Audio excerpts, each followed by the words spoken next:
This podcast is sponsored by ebookit.com, self-publishing solutions for the independent author and small press. Visit us today at ebookit.com. Hello, everybody, and welcome to the Toastmasters Podcast, the official podcast of Toastmasters International. Hello, everybody. My name's Bo Bennett. And I'm Ryan Levesque. And we are back with another interesting and fantastic podcast for you. Ryan, who are we speaking with today? Well, Bo, I've been excited to chat with this distinguished guest for a while now. His name is Stuart Pink. He's a competent communicator and competent leader. He's a keynote speaker and coach on creativity. Stuart earned third place in the 2012 Toastmasters World Championship of Public Speaking. That was in Orlando, Florida. I was there. He gave a fantastic speech. Stuart's the author of Brenarium, Exercise Your Creativity. And Stuart has recently made a big splash in the Toastmasters world as his article, Creative Leadership, was the cover story on the July 2018 edition of the Toastmaster magazine, followed by a story in September 2018, Cue in to the Value of Originality. Stuart Pink, welcome to the Toastmasters podcast. Welcome, Stuart. Hello, thank you for having me. So you're becoming a staff writer on the Toastmasters magazine, huh? Yeah, I wrote for them once back in 2012, and then I enjoyed the experience and got back in touch this year. Yes, it was a great experience. Get him to send you a check and everything will be good. I was curious, Stuart. I wondered if this actually started as one monster article and that working with staff, you guys decided to break it into two, or if they were two completely separate submissions. They were separate submissions. So I would say in my life, two of my biggest passions are creativity and public speaking. And so the first article very much was everything I think about creativity, and the second article was more how can we bring creativity into the world of public speaking, which as Toastmasters we're very interested in, and so that's what the second one was about more. Nice. Well, let's dive into creative leadership, and I guess to set the stage for this, one of the definitions of creativity, and I'll credit this to Franz Johansson, who you may be familiar with, the author of The Medici Effect and several other books. But he introduced me to the idea of looking at creativity not so much as just inventing something out of nothing or out of thin air, but taking two disparate objects or concepts that don't normally go together and then putting them together to create something new. And we can see that in all kinds of fields, from technology to cooking to art and music, et cetera, et cetera. But I noticed that even just the title of your article and this whole concept of creative leadership almost seems to be one of those things. The creative leadership isn't a phrase that I think I've heard very often, if ever. So perhaps maybe you could talk about how you came up with that concept and give us a working definition of what creative leadership is and what it means. Well, absolutely. I agree with everything that you just said. I think that you can connect anything to anything. And when I talk about how creativity works, making connections is one of the key themes, I think, of creativity. And so actually it almost did start from thinking about leadership, which is so important in our organizations, and creativity, and thinking surely the two are connected. And the answer is that they are very clearly connected. There have been all sorts of executive surveys that rank creativity very highly now as a sought after skill. And just looking at where the world is going right now in the 21st century, the pace of everything, the pace of life, everything is changing so quickly that we need skills like creativity to survive, in my opinion. And so it's only natural that organizations also are going to need that creativity to survive, or else you won't be hearing of them in the future. That it's the creative that will survive. Super. So what does it mean to be a creative leader or to exercise creative leadership? Well, there are a couple of answers to that. I mean, the first is that for me, creativity is an original idea that has value. And it's very important to understand that definition and not think of creativity as someone who writes a novel or someone who paints a picture. Things like that, they are undoubtedly creative, but I think too many people mistake creativity for being some form of artistic creativity. In fact, I've even coined a word for that type of creativity, which I call creativity, as in the word art in the middle of creativity. So, coming back to an original idea that has value, leaders can look at their organizations and be thinking about what new ideas do they have that have value. But I would argue that creative leadership goes further than just being the nominal leaders of an organization. I think that this is something that everyone should be doing.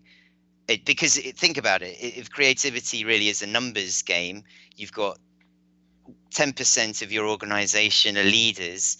Do you want just 10% coming up with original ideas that have value?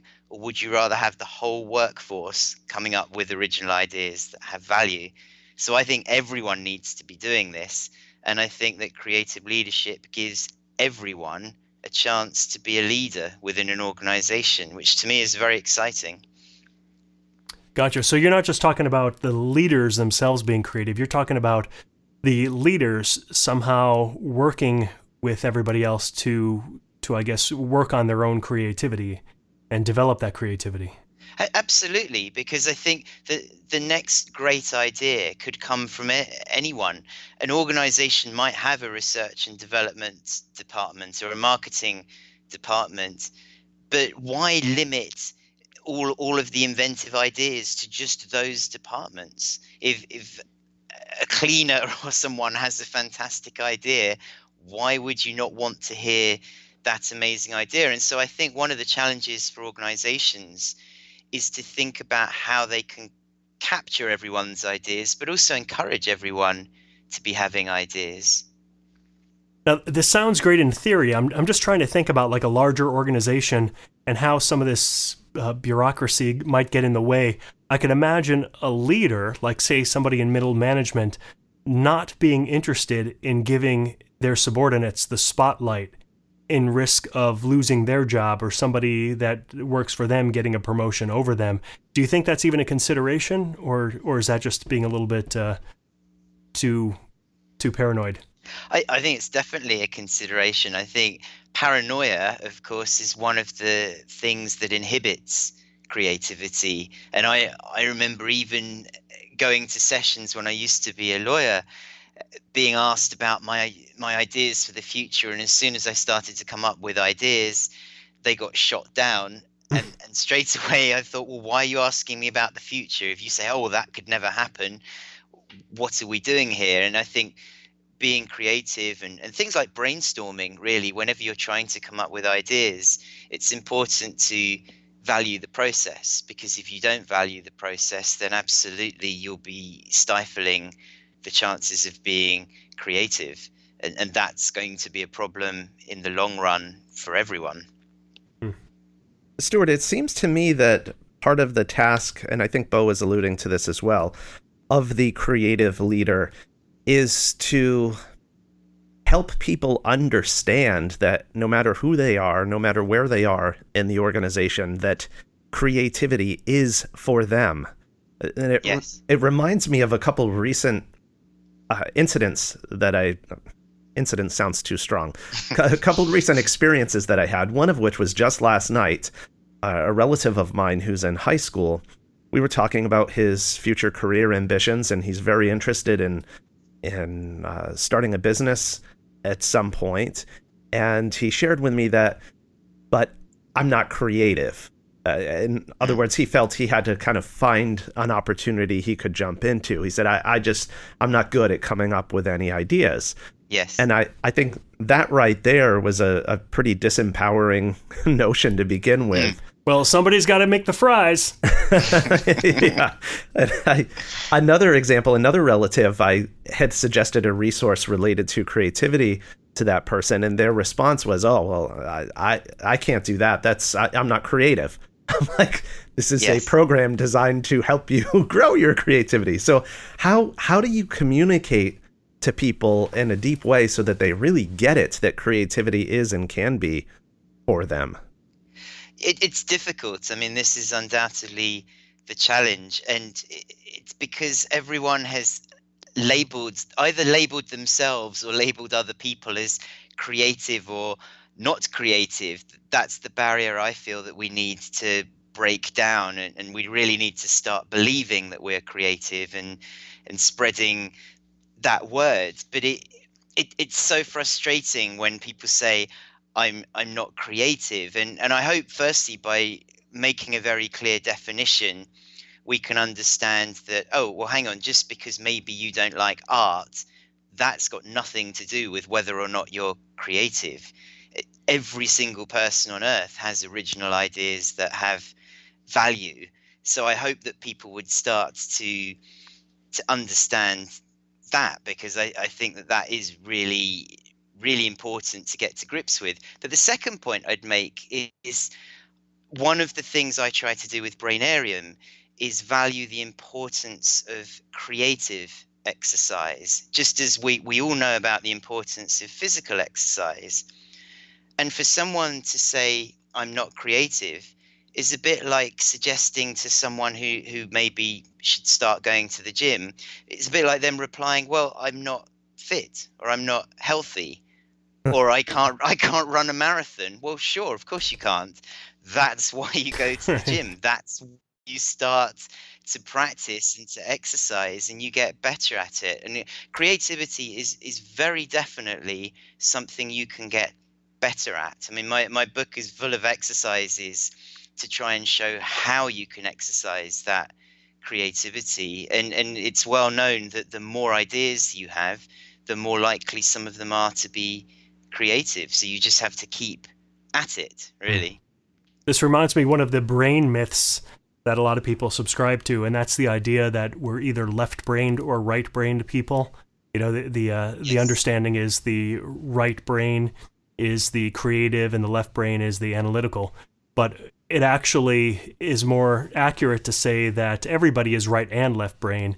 Some of us tend to favor one side more than the other, but that does not mean, for example, if we're left-brained, it doesn't mean we have no creativity. But a lot of people take it to mean that they have very little creativity. Creativity is on a spectrum, and most of us are somewhere in the middle, with, of course, some people being a lot better than others. But it's the whole concept. If you think you are left-brained, therefore you're not creative, that is just patently wrong. I agree. And I think it's interesting that the fact that there are differences between the left and the right brain is useful to understand. But clearly, everyone is whole brained. I mean, it's preposterous to think that people might be going around only using half their brain. Right. Everything we do is using all of our brain. But yes, there may be different things we do which favor one side or the other more. But as we talked about earlier, a big theme of creativity is making connections. And so your brain can make connections between some of the more logical left brain things that might come up with new ideas that have value. So it's definitely whole brained is what we are and what we have to be. That's right. Stuart, as a creativity coach, and you mentioned a couple moments ago your book has some exercises for increasing creativity, and there's some suggestions in the article as well. But for someone who's beginning to become open to the possibility that, hey, maybe I can be creative, what are some of the ways to crack that open a little bit wider for them? What are some practical exercises that we can do to cultivate our own personal creativity? Well, there are, yes, obviously there are lots of things to do. One of the things actually that makes my book different to other books is that there are other creative books that just list lots and lots of different exercises, and I've read a lot of books on creativity and wanted to understand, well, what are the themes behind creativity? Because I think understanding those themes can help you be creative. So one of them we've mentioned already is this idea of making connections.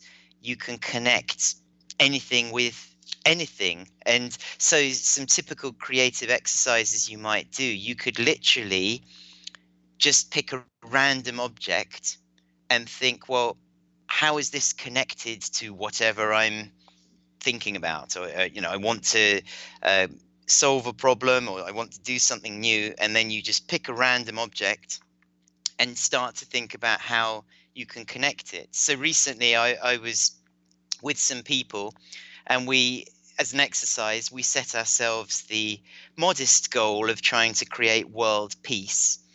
And to solve this problem, we considered various different bugs like spiders and ants and bees. And normally you wouldn't connect world peace and ants or spiders at all. But what we did, so we started thinking, well, what are the qualities and the properties of these different bugs? And as you start to list more and more things, you think, well, okay, how might that be connected to ideas that might be relevant to world peace? And you start to come up with these connections that you never before would have thought existed. And so that's an example of an exercise. And you can, the more random the objects are that you connect together, the more greater the chances that you're going to come up with something original. But I talked about creative themes. Another one of the big creative themes is to consider different perspectives. And this really, it comes back to what we were talking about earlier. It's very easy at work to be stuck in your department or in your cubicle and just see the world from your perspective. But by adding in the perspective of other people, by working with other people, you can often get different ideas which are very, very valuable. And it's one of the reasons why I personally believe diversity is an incredibly important thing to have in the workplace, and actually to have in our lives. Stuart, this has been a treasure trove of information today. Lots of ideas that I think we could put to use this afternoon and start reaping some benefits of new creative ideas and thoughts and insights. Before we go, I'd like to ask you if there's anything else you want to share with our listeners, and also if you could share with our listeners how they can connect with you and learn more about the work that you're doing. Sure. Well, thank you. It's been a fantastic experience. My website is brainarium.com. That's brain as in our brains, ARIUM.com. And my book really, as I say, it sets out all these themes and exercises that if you carry with you, I honestly believe you can be creative in any situation. But as we talked about on this call, really the thing is for us all to start believing that we, all of us, are creative. And so I hope that everyone that listens to this call will spread that word, because we can make a difference, and we really can believe that we are creative and do amazing things. But thank you so much for having. Yeah, great. Stuart, one last question. Did you ever solve that world peace thing? Yeah, I was wondering the same thing. Well, we're all still here, aren't we? So that must be good. Yeah, good job. Nice work. Thank you. All right, Stuart, thanks so much for being with us. That's great. It's great to talk to you guys.